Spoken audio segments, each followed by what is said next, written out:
Bonjour, aujourd'hui nous recevons Jean-Pierre Moore. Bonjour. Donc Jean-Pierre Moore qu'on ne présente plus, actuellement retraité mais ex-patron président de l'agglomération de Montpellier, aujourd'hui conseiller municipal et métropolitain. Voilà, Oui. ai-je bien résumé? Tout à fait. Voilà, alors d'abord on va parler de la une du prochain numéro de La Glorieuse, donc avec un dossier sur les relations sénateur-maire. D'autres dossiers qui suivent, un dossier sur l'économie et la revanche des Suds au pluriel, sachant qu'aujourd'hui, notre région, c'est deux Suds qui sont regroupés.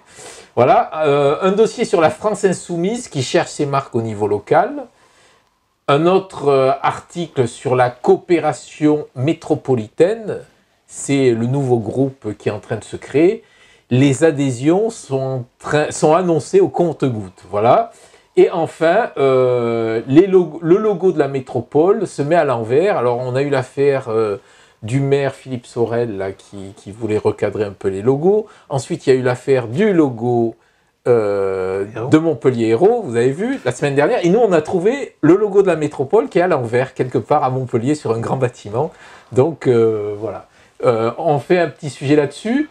Jean-Pierre Moore, merci d'être parmi nous. Avec plaisir. Avec nous. Comment allez-vous? Très bien, très très bien. Que faites-vous alors en ce moment? Eh bien, écoutez, d'abord je m'apprête à, comme beaucoup de concitoyens, à assurer la rentrée de septembre, après la période de vacances. Et puis les dossiers vont repartir au niveau des institutions, que ce soit la ville de Montpellier ou que ce soit la métropole. Et nous aurons donc à participer à 2 conseils de la ville et de l'institution de coopération intercommunale, et puis intervenir dans les dossiers qui se présenteront. Comment fait-on pour passer de président de l'agglo à simple conseiller métropolitain ou municipal?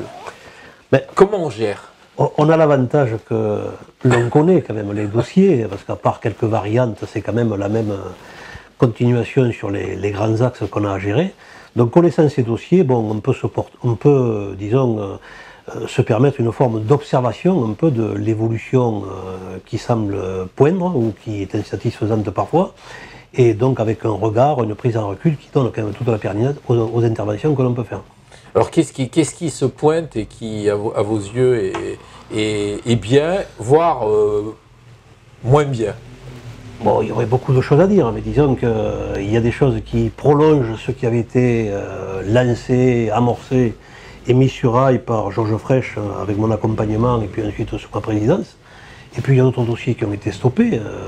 Je prends le cas du stade, je prends le cas de la ligne 5, je prends le cas du musée France-Algérie qui s'est vu substituer le musée d'art contemporain. Bon, ce sont des dossiers qu'il faudra quand même reprendre et réamorcer. Je pense notamment aux 2 premiers, la ligne 5 et le stade, qui est un sujet d'avenir, mais sur lequel on peut dire quand même beaucoup de choses. Et puis il y a ce qui m'intéresse plus particulièrement, c'est la place de Montpellier, au sens de Montpellier, le grand territoire de Montpellier, par rapport à son positionnement sur l'impact national. J'ai comme le sentiment que Montpellier est en train un peu de stagner par rapport à la dynamique qui était la sienne il y a encore quelques années, en comparaison par exemple avec Bordeaux. On voit le cas avec Toulouse, où Toulouse a quand même bénéficié de son rôle de capitale régionale, même si notre métropole est importante. Donc tout ça, ce sont des sujets très importants pour l'avenir sur lesquels il ne faudra pas se rater. Normalement, aujourd'hui, il devait y avoir l'inauguration de la nouvelle fac de médecine, et Carole Delga l'a annulée pour assister à poursuivre Emmanuel Macron, le président de la République. Sur le thème du logement. Oui. Voilà. Donc, est-ce que c'est un signe, ça? On peut des fois effectivement être amené, de par les calendriers, à changer les dates prévues au départ. Mais enfin, l'inauguration d'une fac de médecine, c'est important. Et puis, le fait qu'il y ait le président de la République à Toulouse, c'est important aussi. Enfin, on peut très bien marier les deux. D'accord. Quel est votre regard sur la modification de la métropole, des groupes à la métropole, ce qui s'est passé il y a quelques mois? Récemment, je trouve que ça marque une chose, tout d'abord, c'est le coup d'arrêt d'une certaine dynamique partagée entre les différentes communes, leurs représentants, sur ce que moi j'appelle l'intérêt commun, le vrai intérêt général, d'un territoire, de ses acteurs économiques, sociaux, de sa population, de ses associations, de ses entreprises. Je crois qu'à un certain moment, le fait de vouloir cataloguer dans le même pressoir des représentants de collectivités qui n'ont pas forcément la fibre de telle ou telle appartenance à un nouveau parti ou mouvement, je trouve que c'est quand même un peu pénalisant par rapport à ce qui avait été mis en place dans la création, après le district, de l'agglomération de Montpellier et y compris de la métropole. Ce qui me permet de dire quand même que le soi-disant pacte de confiance des maires, il y avait beaucoup derrière tout ça un aspect un peu communicatif, mais qui est beaucoup moins prégnant, beaucoup moins solide que ce qui était affirmé. Est-ce qu'on peut dire aujourd'hui que les grands dossiers que vous aviez mis en place ont été repris par Philippe Sorel? Certains l'ont été, d'autres ont été arrêtés, c'est important. La ligne 5, c'est pas tellement la ligne 5 en tant que telle, c'est le fait que la ligne 5, c'était un des éléments structurants de l'organisation territoriale du tramway, lui-même en complémentarité de ce qui est la mobilité amenée par les transports express régionaux, par les différentes gares, par le TGV. Le TGV est absent, alors c'est pas Philippe Sorel qui retarde le TGV, mais je pense qu'il faudrait entendre une voix très très forte sur ce territoire pour ne pas laisser tomber aux oubliettes ce qu'on attend depuis 30 ans, même si j'ai entendu récemment que Toulouse-Bordeaux était abandonné, Nicolas Hulot l'a confirmé, Carole Delga semble ne pas partager ce pessimisme. Enfin, moi je suis très inquiet sur les grands dossiers, aéroports, LGV et la grande mobilité de ce territoire. Vous avez été battu aux dernières municipales, bon, vous avez plus l'image d'un père de famille, Philippe Sorel c'était la nouveauté. Que pensez-vous aujourd'hui de sa gouvernance? Ne se rapproche-t-il pas de Frêche qui tranchait par rapport à vous qui était plutôt consensuel? Consensuel, je tranchais également, si ce n'est que c'est l'évolution du temps. Regardez, les municipales, bon, le PS en tant que tel a perdu 150 villes moyennes ou grandes villes aux élections de 2014, suivi d'une bérésina suite au cantonal, également aux présidentielles et aux législatives. On est dans l'ère du temps où il y a un changement et où des gouvernances dites nouvelles se font jour. Frêche, c'était Georges Frêche. C'était, si je me permets de le dire, un peu incomparable par rapport à ce qu'il a amené au niveau... On peut être d'accord, pas d'accord. Enfin, les grandes donnes ont été amorcées au niveau citoyen.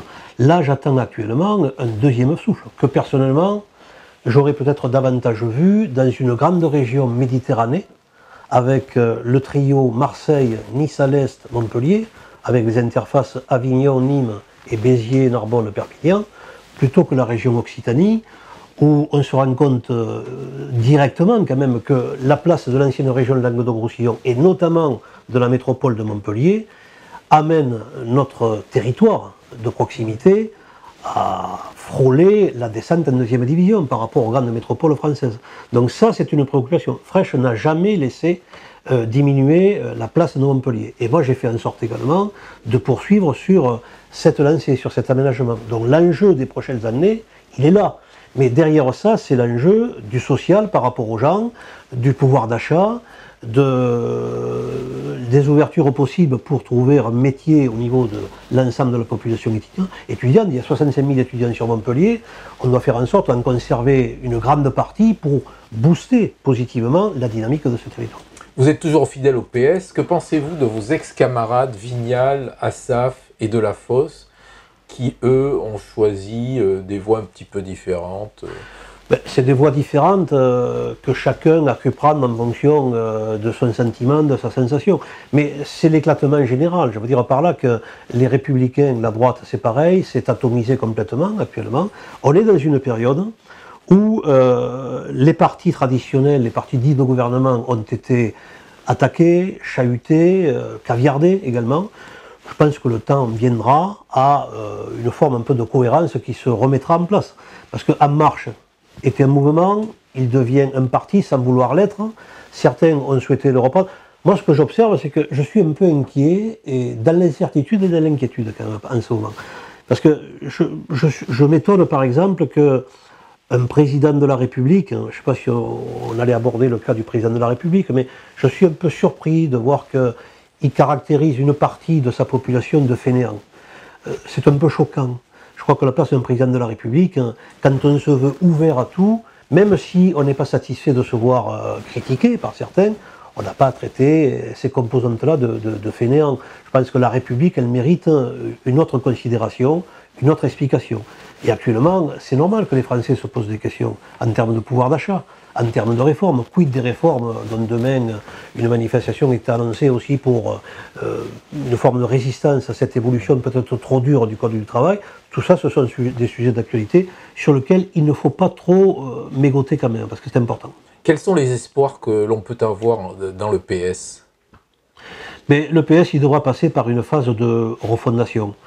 Alors c'est vrai que les éléments de montée en charge et en réussite du PS à partir qui se sont traduits par la victoire de Mitterrand en 80 et ensuite rentrer dans le contexte également de l'époque, hein, la fin de Ve République avec un pouvoir central fort, bon, une aspiration à changer la vie comme on disait. Les temps sont différents maintenant, il y a des éléments nouveaux, la communication a été transcendée, les réseaux sociaux sont là, l'information se fait en live, en direct, et même des fois plus qu'en direct, en avance même des faits. On ne parle plus des faits, on parle de l'impression donnée d'un tel, d'un tel. Et c'est là où il y a un peu une forme de danger par rapport à l'avenir. Et le PS, comme tout parti qui se voudrait responsable, se doit de capter les vraies attentes d'une population, mais de porter des arguments, de porter des éléments d'explication, d'être concret avec les citoyens. Est-ce que les citoyens auront cette patience-là? J'en doute, oui. On va attendre alors. Est-ce qu'on peut dire que Philippe Sorel, c'est l'effet Macron avant l'heure? Avant l'heure, non. Mais disons que Philippe Sorel, de même que le président de la République, quant aux conditions de son arrivée au pouvoir, sont rejoints par les mêmes aspects dans l'opinion. C'est-à-dire beaucoup de communication, beaucoup, pas d'intox, mais d'éphémère, d'apparence par rapport à la réalité des choses. Et les gens ont besoin de changement. Et quand vous avez été en quelque sorte sous l'exercice du pouvoir par la gauche, par la droite, par l'entre-deux, à un certain moment vous tentez tout. On a heureusement évité l'extrême droite. Ça c'est fondamental. Mais attention pour la suite, parce que les gens sont changeants. Les gens sont changeants. Avant l'été, nous avons eu droit à la reprise de la librairie Sorams par un architecte promoteur. Oui. Quel est votre regard là-dessus? Mon regard, c'est qu'il est heureux qu'on ait pu sauver une librairie indépendante, hein, parce que Sorams faisait partie des 3 librairies indépendantes de renom et d'une certaine stature au plan national. Ça aurait été, je pense, quand même catastrophique qu'au point de vue culturel, au point de vue littérature, ce qu'apporte un peu dans l'histoire de Montpellier l'élément de Sorams est disparu du paysage. Donc je me félicite que ça puisse continuer. Voilà, donc je vous remercie. Maintenant, vous avez droit aux questions chapeau. Ah. Donc, pour vous, il y a 2 questions. Favorisé. Donc, vous pouvez tirer les deux. Voilà, première question. Et je tire l'autre également? Ah oui, il faudra tirer l'autre. Vous pouvez commencer par celle que vous voulez. Avez-vous... Alors, est-ce que... Je lis la question? Oui, vous lisez la question, s'il vous plaît. Est-ce que vous songez à redevenir maire de Colonsec? Non. Voilà, donc... J'ai fait 5 mandats à Colonsec. Ah, 5 mandats? Oui, oui. D'accord. Deuxième question. Et j'adore Colonsec, bien entendu. Avez-vous un regret? Non, j'ai pas de regret. Je considère que ce qui est important dans la vie, c'est d'aller au bout de ce que l'on ressent, de ce que l'on perçoit pas pour soi-même replacé dans un collectif. Je suis allé au bout de ce que je souhaitais, c'est certainement pas fini encore, puisque la vie elle amène son lot de nouveaux tempos, de nouvelles occasions ou de nouveaux éléments à cultiver en quelque sorte. Non, j'ai pas de regret. J'aurais un regret si j'étais pas allé au bout de ce que j'avais envie de faire. Voilà, je vous remercie. Avec plaisir.